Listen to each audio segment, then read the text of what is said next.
A platoon of Navy SEALs makes landfall on a hostile shore. Whiskey Tango, this is Foxtrot Alpha. They locate their target 200 yards inland, a suspected terrorist hideout. Preparing for strike operations. High-value unit standing by Command HQ. You're monitoring. The SEALs work closely with a battle command center, receiving orders, gathering intelligence in the field, and sending it back. I hold you, Lima Charlie. But this command center isn't in some distant bunker or battleship. It's 15 miles offshore and invisible to the enemy. It's a self-contained underwater war machine, a guided missile submarine. Man, battle station strike. Commence missile preparations for launch. Captain Tubes 4, 11, and 12 are ready, sir. Flight Alpha, 6 primary missiles. Fire point No documentary film crew has ever been given permission to follow a sub like this for an extended period of time. The window, launching 4 Alpha. Until now. Launching 4 Alpha.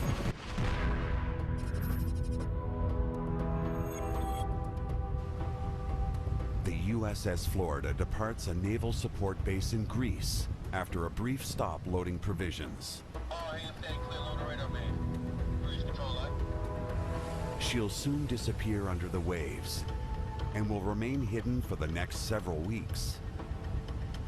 Her orders and her destination are known to only a few. The Florida belongs to a tiny fraternity of subs, unlike any other in the world. Designated SSGN, a guided missile nuclear-powered submarine. 2 football fields of steel and state-of-the-art technology, much of it highly classified. Each submarine is 560 feet long, 4 stories tall, displaces over 18,000 tons submerged, and it is as quiet as any submarine out there. The SSGNs are among the biggest subs in the world, second only to the Russian Typhoon class. Longer than the Washington Monument and wider than a 3-lane highway, these subs were designed to sneak special operations forces in close to shore and back them up with serious firepower. Over the last 10 years or so, what we've seen is a need for completely undetectable platform. And that platform can get up close and personal to where you can launch those missiles if you need to, or to insert and retrieve soft forces. Only 4 SSGNs exist in the world. Checks with chart. Recommend shifting to a submerged COSOE. Next wash. Scope is under. Lowering number 2 scope. 3-6. Just under the surface, the crew checks for leaks before diving any deeper. First time that we submerged a ship, I was a nervous wreck. You know, if you take something as large as this, greater than 18,000 tons, and you put it under the ocean, it's kind of an amazing feat. But once you see it, how it works together and how everybody clicks, you realize, man, this is the organization I want to be in. Dive, submerge ship, make your depth 160 feet. Submerge ship, make my depth 160 feet, all right?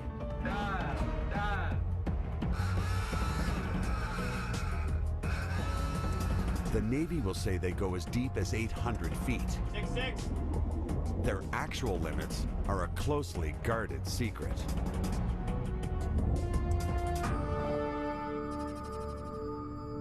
Good evening, Captain. This is the mission brief for our upcoming op that we have planned. Mission priorities are naval special warfare insertion, then follow-on strike tasking. As always, safety of ship is the #1. Remain undetected, accomplish the mission. Here's an overview. You can see up here to the... Florida's been ordered 150 miles east, where she'll meet up with a surface ship and take on special operations forces. Overhead satellite imagery. We have 2 targets, the command headquarters and the armory. We believe that the terrorist leader is going to be meeting with the command structure there, so they're going to verify that the... They'll sneak the special operations forces in close to the shoreline of an unidentified, hostile nation. Once they get on the beach, the team will locate 2 suspected terrorist strongholds and call in a strike. One, obviously, the insertion extraction of the special forces has to be provided. Only key personnel in the room know that this is an exercise. After the strike, And we'll extract them under cover of darkness based on... The sub is only a day's sail from one of the world's most unstable hotspots, the Middle East. They could be called into action at any time. So it's important that every man on board believes that this is an actual mission. The Florida is the result of one of the biggest makeovers in U.S. naval history. Before 2006, she had already seen over 20 years of action as a ballistic missile submarine, or SSBN. The SSBNs were designed to carry large nuclear weapons, earning them the nickname boomers. Up to 24 Trident ballistic missiles in each sub can be propelled out of the water and through the air at over 13,000 miles per hour. A Trident could travel the distance from New York to Moscow in 20 minutes, with enough explosives to destroy a city the size of Washington, D.C. 12 times over. The SSBN during the Cold War functioned purely as a strategic nuclear deterrent. We had a potential enemy back then that had literally thousands of nuclear warheads. So the SSBNs were there to make sure that that other country understood any sort of a strike against our country or our allies could be met with a devastating strike in return. The remaining boomers are still considered America's main nuclear deterrent today. As we're speaking right now, one of those night watchmen, one of those SSBNs are out there on alert patrol, and they're poised and they're ready. But since the end of the Cold War, new threats have emerged. Multinational terrorist organizations, rogue states, roving groups of armed pirates. Over the last few years, we have been faced with threats that we didn't envision many years ago. And one of the things that the Navy realized is we have these 4 great submarines that we can use to meet this new threat. So the Navy came up with a radical plan. Convert 4 of their boomers into a new type of submarine with conventional weapons, the SSGN. The price tag? Over $1 billion each. Not cheap, but less than half what it would cost to build a new sub from scratch. If you take 4 ships that are no longer needed for their strategic mission and convert them to carry out a new and different mission for the Navy.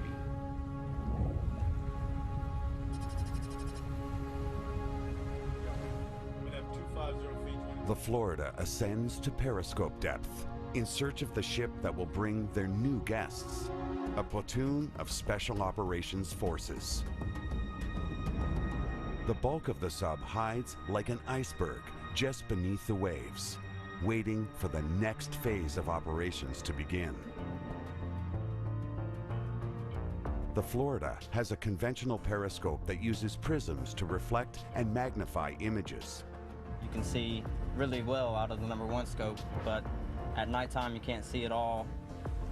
So, she has some new toys. A collection of high-resolution cameras and sensors mounted inside a photonics mast. This is your joystick. It's pretty much just like a video game controller. You point it at whatever you want to look at, and you shoot things, and if you need to look at them closer, you can zoom in and out with this thing. The screen works like a TV, with 1 channel in color, 1 in 720p high definition, and 1 in infrared for night vision. Infrared camera will detect a 1-degree temperature and change in the environment, so you can see all the waters and the different waves, you can see the clouds, you can see the sky. The photonics mast can even measure the distance and course of another ship. It'll shoot out a laser, and you hit a broadside of the boat, and it comes back and it tells you how far away it was, what a bearing is, and the time you took it. It makes life a lot easier for me trying to figure out who I'm looking at.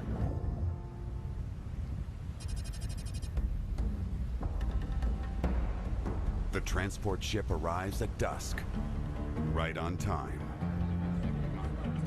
Captain Kreitz will wait for complete darkness before bringing the sub all the way to the surface. He can't risk being seen and alerting the enemies that an operation is about to get underway.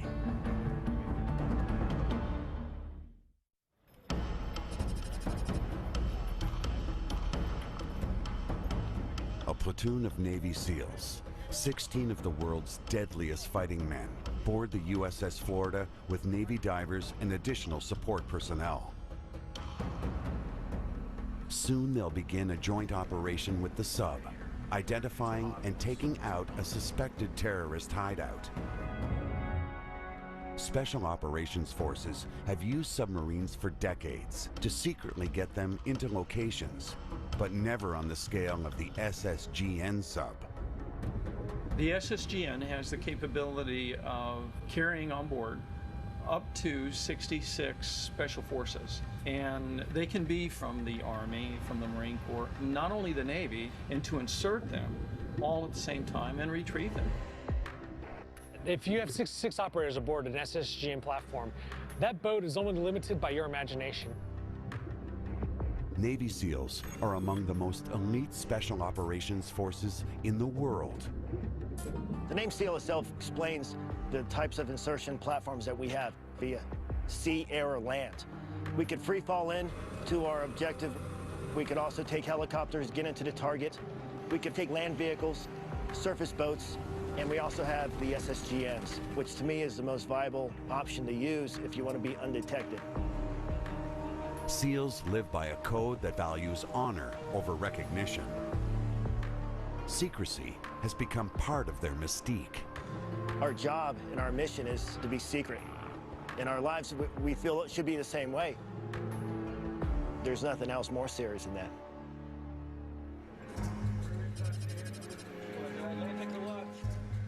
With the SEALs safely on board, the navigation officer plots a course to the drop zone, 250 miles away. A beach off the coast of the Middle East, used by known enemies of the United States. Back in the day, they used to use paper charts. We would have depths, geographic features, all of that you would have had on a chart back in the day, you now have in what's called a digital nautical chart, a DNC. The navigation officer is responsible for knowing exactly where the boat is at all times. We have military and commercial GPS capabilities, which provide us accurate position when we're on the surface. And then we verify that using standard methods of navigation. But underwater, knowing where the sub is in 3 dimensions is much more complicated. When I go submerged, I lose the capability to be able to see things. So when I go down, I use what's called an inertial navigation system. The system basically takes some point in time that I had a GPS fix, and I say I'm accurately right here. I insert it in my system. My system then begins doing calculations after that based on ship's motion forward and aft, roll, left, right, and then it gives me its best estimate where I think I am. Inherent in any type of navigation system, you have some probability of error that you don't really know where you are. So therefore we have a circle around us, which is our position uncertainty circle, and we say, okay, the ship has to be somewhere within this circle. The exact position of the sub is a judgment call. And even with all the training in the world, people sometimes make mistakes. Tragic lesson number 1. The Red Sea, 2008. Officers on board a British submarine, the HMS Superb, alter their course in order to cut travel time. After consulting their charts, officers agree to dive to 250 meters. Shortly afterward, the sub collides with a massive underwater rock, suffering significant damage to her bow. The accident was later blamed on human error. All 3 officers on the watch had misread the depth on their charts. They mistook a 1 for a 7. The huge rock wasn't at 732 meters. It was at 132 meters. Whether from collisions, depth charges, torpedoes, or accidental explosions, plenty of subs have sprung massive leaks underwater.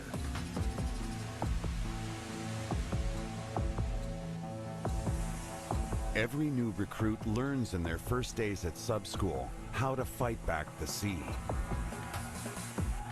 As thousands of gallons of water stream into the simulated engine room, these submariners quickly understand the reality of flooding.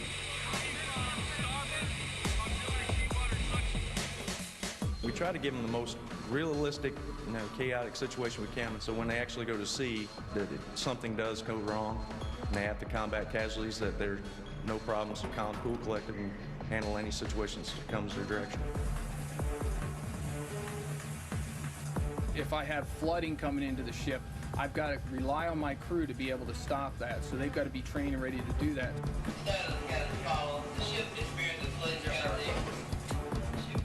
Other simulations teach the men how to operate the sub at angles too extreme to perform safely at sea.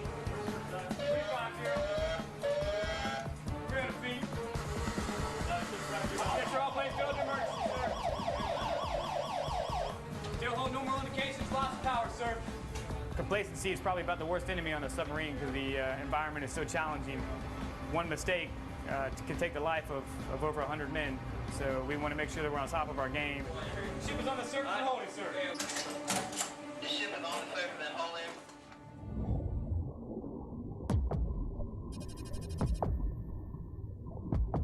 The USS Florida's closing in on the drop zone. Tasking authorities known as manager, launch area controller. Key personnel go over the details of the Navy SEAL insertion. We got here the insertion and recovery track for inserting the Special Warfare team with their SDV. It's a 080 leg for the insertion and recovery, then a 180 course back to the PLP. The Florida's been equipped with special tools that make this mission possible.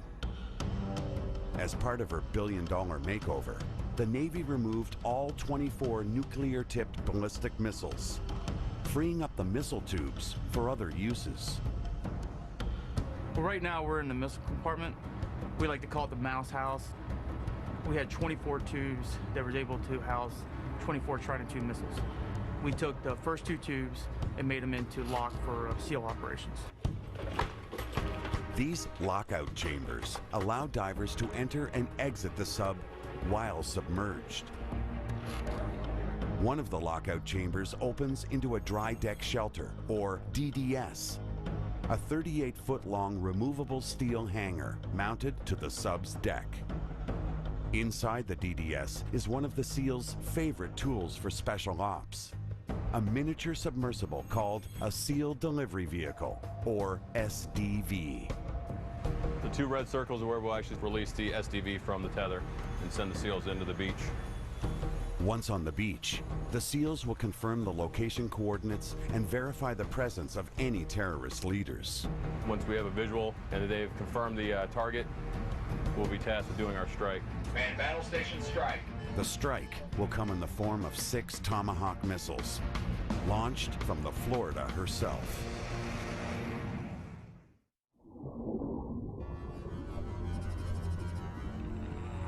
The USS Florida is 50 miles from shore and 100 feet underwater, preparing to begin a joint operation in a few hours. Just above them, the surface is crowded with merchant ships and warships, both friendly and hostile, that they must avoid. Below lay foreign submarines, seamounts, and even whales. All are invisible to the Florida while she's underwater. Unlike the tourist submarines, there are no windows. The periscope doesn't do us any good while we're submerged. But she doesn't have to see these dangers because she can hear them. What we rely on when we're submerged is using the sonar system to figure out what is in the environment around the ship, whether it be up on the surface or another submarine out in the ocean. Light energy slows down in denser materials.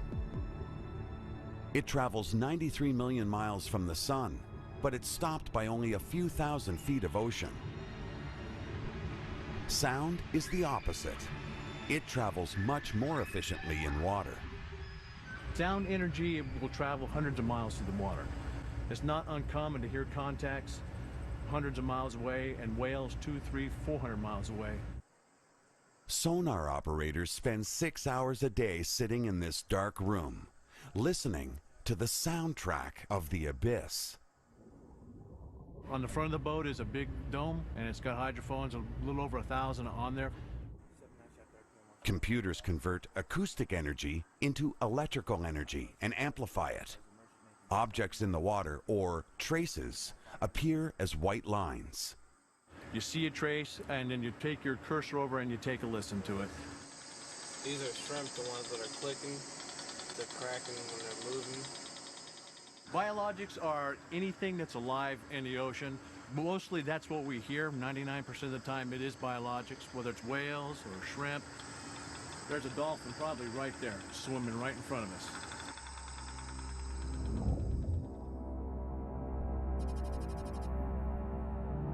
"30 miles from shore and 70 feet underwater, Captain Kreitz sneaks the Florida into position.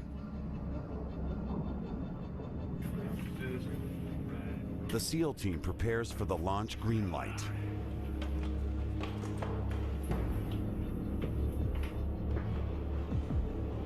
They'll have 16 hours to complete the operation and get back on board the sub.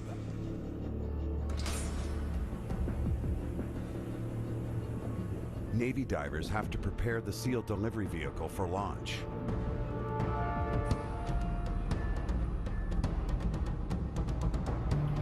Foxtrot 1's open.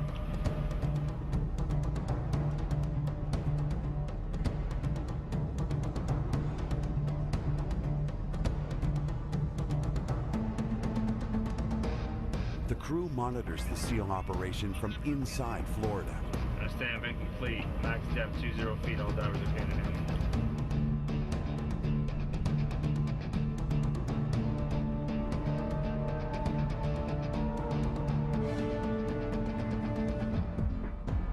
The SEAL delivery vehicle looks like a torpedo with seats, but there are no weapons built in. This is a Mark 8 Mod 1 SEAL delivery vehicle. It's approximately 21 feet long. It weighs anywhere from 5,000 to 6,000 pounds, depending on if it has batteries in it. Its job is to get SEALs secretly on land and back again, without ever coming to the surface. Nothing moves in the world without somebody knowing about it. It's anywhere from space to just above sea level. Someone knows it's moving. But not the SDV submersible. It's just one of those things that you just generally can't defend against it. The Navy won't say how many times they've used SDVs in real-world missions. But one recent operation has become public. In 2003, just days before the invasion of Iraq, SEAL delivery vehicles pull up underneath 2 oil platforms 12 miles out in the Persian Gulf. The SEALs leave the SDVs on the bottom and swim to the surface, where they photograph the platforms and assess Iraqi security. Their intelligence work leads to a successful mission. A follow-on assault force takes the oil terminals, preventing their sabotage by Iraqi security forces. A lot of people call this a submarine, and we prefer to call it a submersible. It's completely open to the environment, to the water, to the hot, to the cold, to the little creatures, jellyfish. You're at the mercy of the water temperature, the duration of the dive itself. That takes a tremendous toll on the human body. We get through that through conditioning, through technology, and just plain tenacity. Being part of an SDV team is one of the most intense and dangerous jobs in the military, even by SEAL standards. It crushes just about everybody. No matter how cold you are or how miserable, or at what point your fingers and hands stop moving, you're not getting out of the water.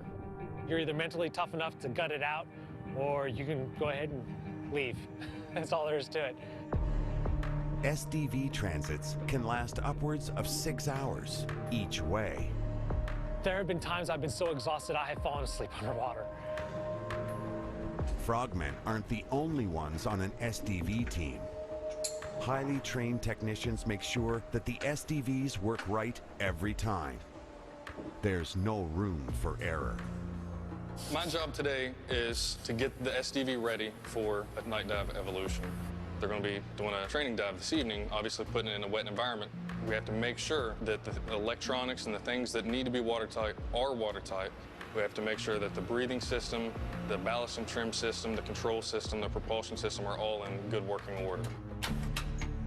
Many of the SDV's capabilities, like speed and maximum depth, remain secret. If you don't mind now, I'm going to check the control display units. If you guys could move the camera angle away.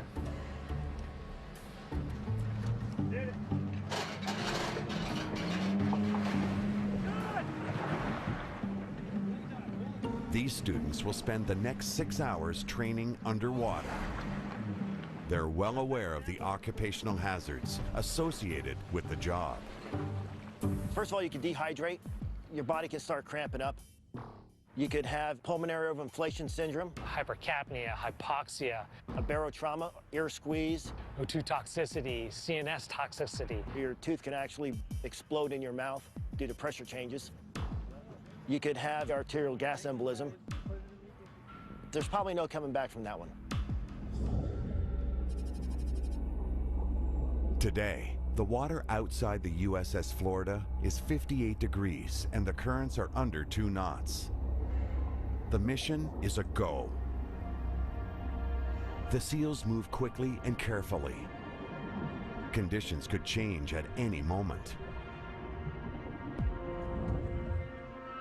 Back on the Florida, a tense waiting game begins. For the next 6 hours, while awaiting word from the SEALs on shore, the crew must remain silent. They must hear without being heard. If the Florida were detected this close to enemy shores in shallow water, she could have a fight on her hands.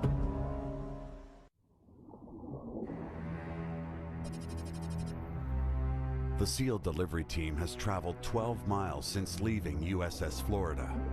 They're almost halfway to the beach and the next stage of their mission.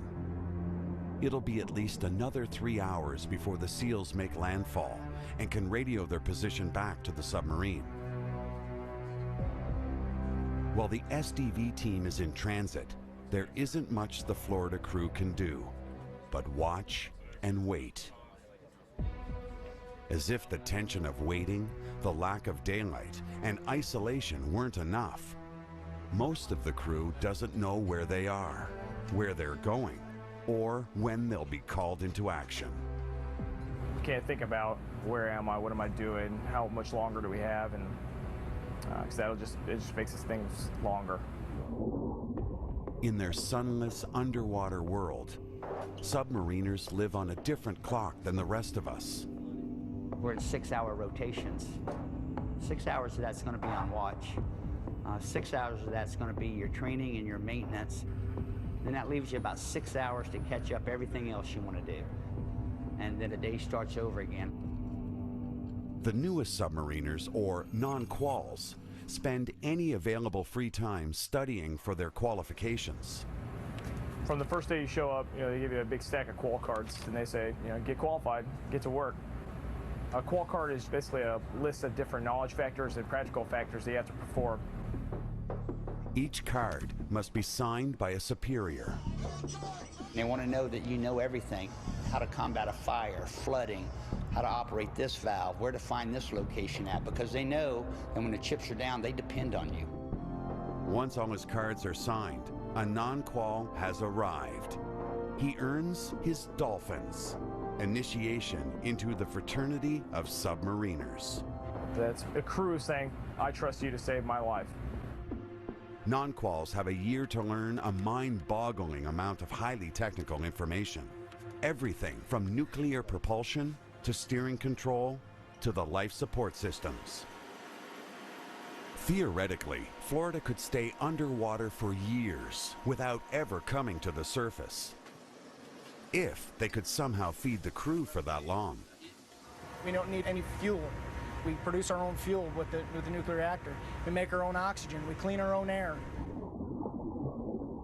A submerged submarine is in a constant life and death struggle with the sea itself. It begins with the very air they breathe.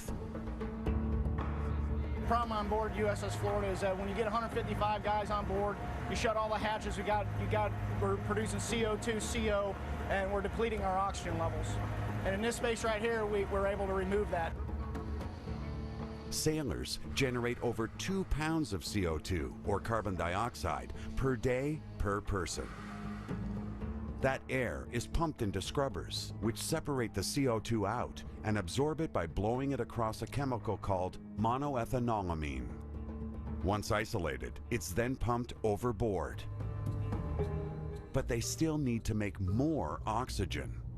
Okay, these are our 2 oxygen generators on board. This one here is Mary Kate. She runs really good. We got Ashley. She's kind of temperamental at times. How we make our oxygen is electrolysis. We split water molecules. Hydrogen and oxygen is produced. The hydrogen, we pump it overboard. Oxygen, we take it and we can distribute it throughout the ship, or we can pump it and supply it into 2 oxygen banks that we have. Carbon dioxide poisoning has plagued submariners since the early days, so crews are trained to recognize the warning signs: headache, nausea, and in very high amounts, coma or even death. And death haunts them on every patrol. Tragic lesson number 2, the Russian submarine Kursk.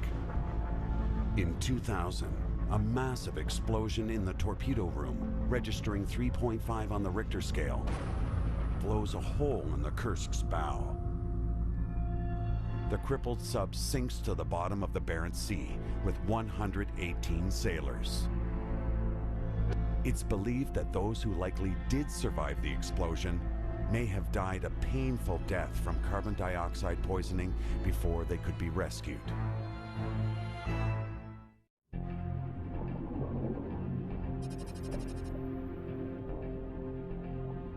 The Navy SEAL team travels to within a few hundred feet of shore and parks the mini-sub on the sea floor.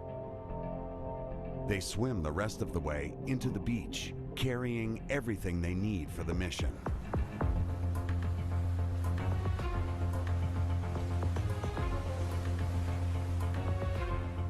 Bringing people across the beach from underwater is just smart. They don't know you're there until after you've been there and probably gone, if they even know.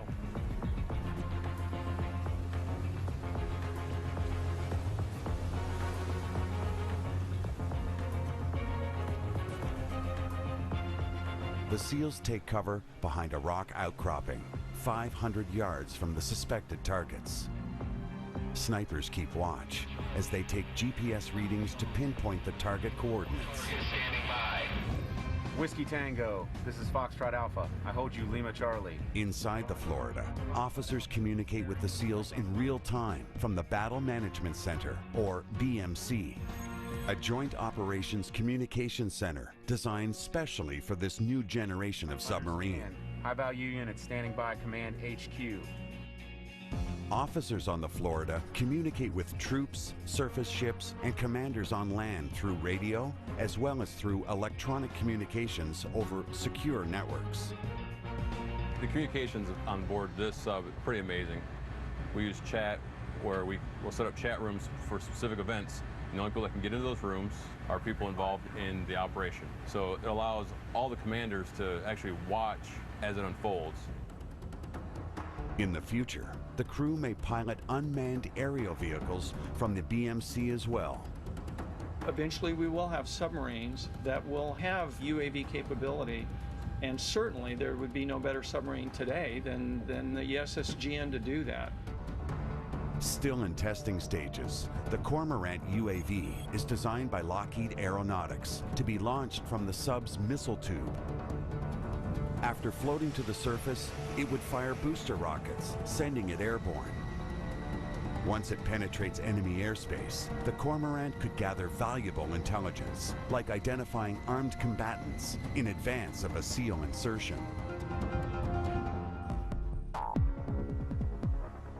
Back at the target site, the SEAL commander confirms that these are the buildings they're looking for. And the terrorists are inside. Copy all. You hold targets standing by, preparing for strike tasking. Man battle station strike.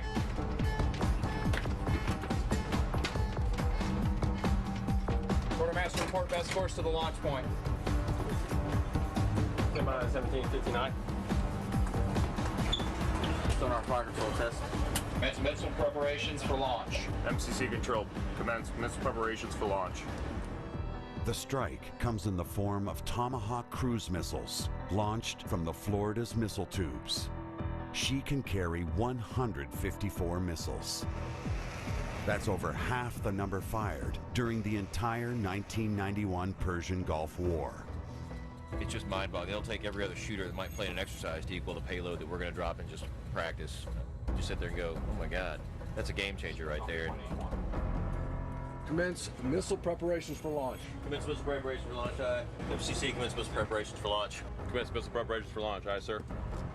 Make tubes 4, 11, 12 ready for launch or launch up 7-6 feet. All missions executable, all missions supportable. Strike, commence tube preparations for launch, order launch depth 7-6 feet. Estimated alignment time, block 4 echoes.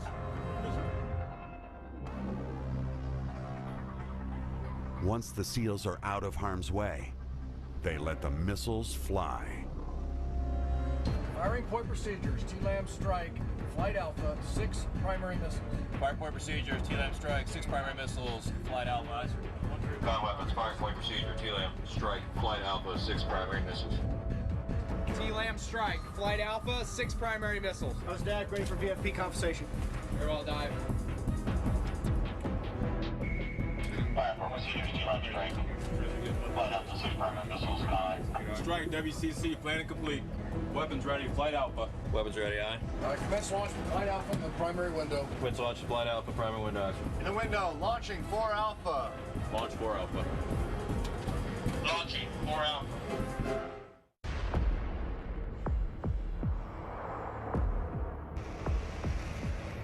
The USS Florida lets loose its first Tomahawk cruise missile.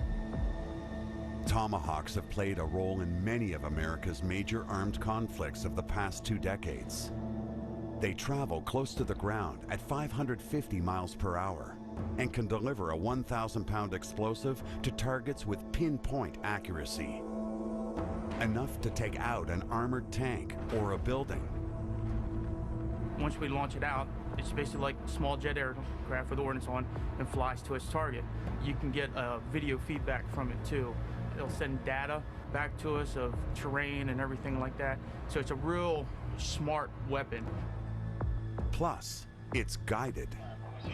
During flight, missile techs can see where the Tomahawk is headed and redirect it to another target. 11 Charlie, away. 11 Charlie, away.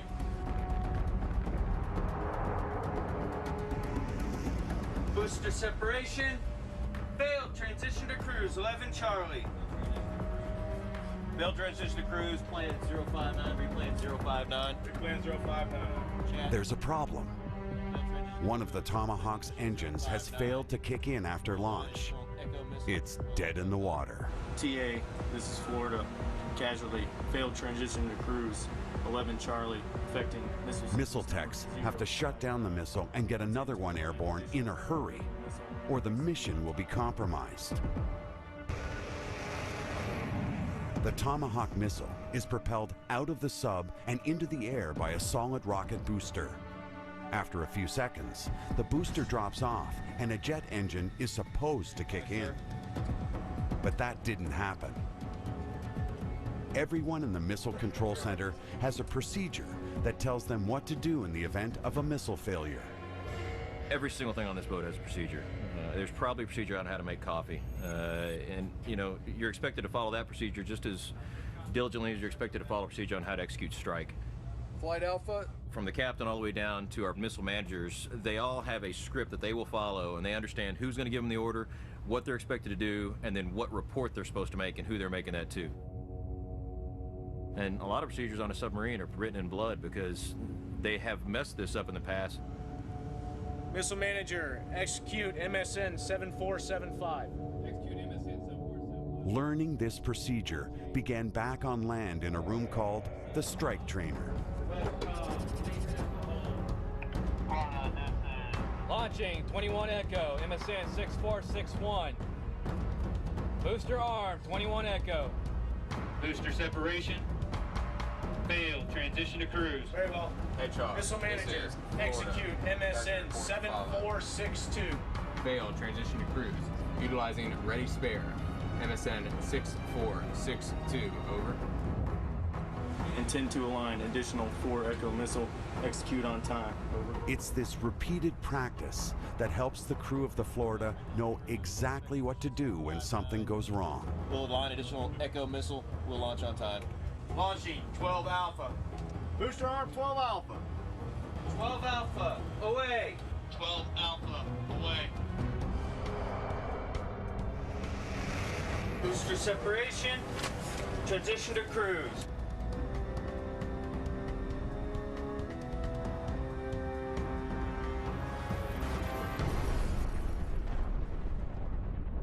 Scam, sir, flight alpha complete.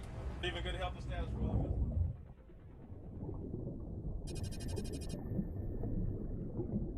16 hours after leaving the Florida, the SEAL team returned safely to the submarine. The mission was a big success, even though not a single missile was actually fired. This was a highly realistic training exercise. Navy SEALs meet up with the SSGNs periodically to practice with the sub crews under real-world conditions.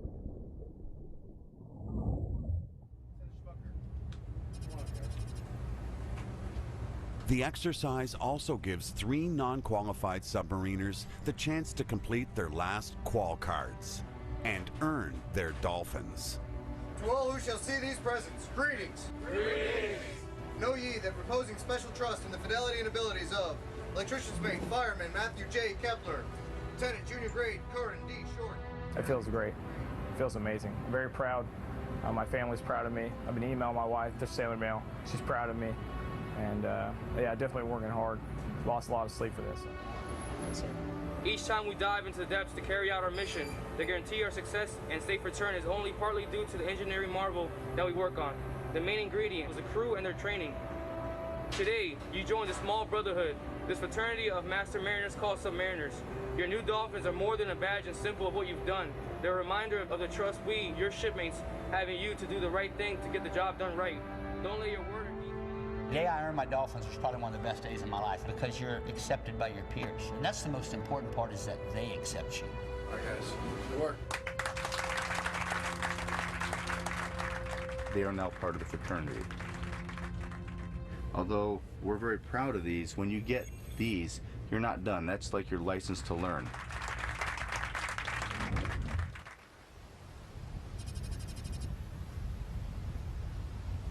Three months later, the USS Florida returns home to Kings Bay, Georgia. Even with all the high-tech eyes and ears on board, the helmsmen steering the sub still depend on the men in the bridge to guide them into port. But you'll have to get your learner's permit before they'll let you behind the wheel of an 18,000-ton SSGN. Motor vessel Conger, motor vessel Conger. This is surface submarine off your starboard bow. Junior officers practice navigating the boat on virtual reality trainers. Allows me to look around as if I'm in the bridge of the submarine. In front of me, I have my compass. It'll show my course. To my left is my radar. Down here, bridge box shows speed and rudder. Helm, steer course 135. Steer course 135, helm 5. The voice you just heard was the computer acting as a helmsman. When I give the order to change course, he will control the rudder and go to that ordered course. In a few weeks, this junior officer will be out at sea piloting the real submarine. He's part of the Florida's Gold Crew. They've been training on dry land, while the Blue Crew has been out conducting the Navy SEAL exercise. Every SSGN has 2 complete crews who hand control of the sub back and forth. The primary reason for having a two-crew system is to allow the ship itself to stay out at sea for long periods of time. Most other submarines and surface ships that have a single crew, you would have the ship and the crew be gone for probably 35 or 40% of the time. We can keep the ship at sea for about 70% of the time. Flight Alpha, 6 primary missiles. The Navy can't afford any downtime for the USS Florida. Her unique tools and weapons make her the perfect secret warship for the 21st century.